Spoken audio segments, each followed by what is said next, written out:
Onthou sy nog die Laitie? Die Laitie vir wie sy net so oog gegee het aan die boere toe hy jou hele huishouding uit mekaar probeer rig het. Die Laitie wat die straat sy huis gemaak het, omdat sy dwelm misbruik om die melatuisvloed onder die dak van sy ouer huisie. Die Laitie wie die rede was hoekom ander auntie se kinders se lewens condemned was. Ek is 'n Laitie.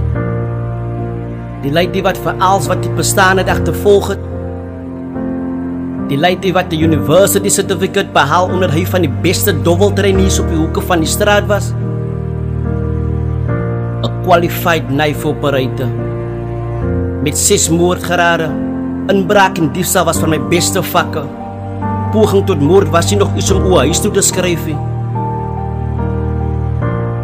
So was verbeelding deel van my lewe. Terwyl my broers, susters hulle eie lewens bou en my ma nagte wakker opsit en vir my na gebede opdra.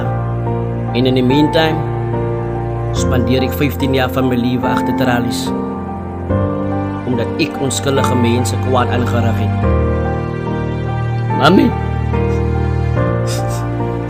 hier waar ek is ek glad nie veilig nie.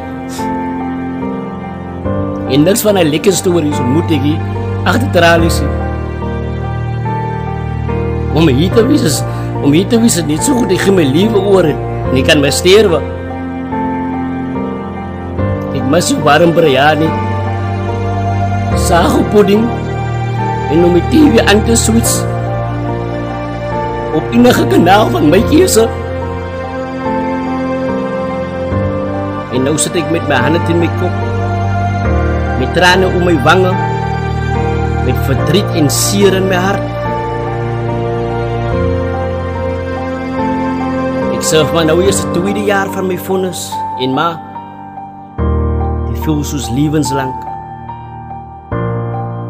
Reinig my siel, Here, vergewe my oortredinge, maak my gehoorsaam aan u gebooie en gee my 'n herder na u hart, wie my met insig en verstandigheid kan lei. Dis nie my storie nie, maar glo my, iemand ken die storie.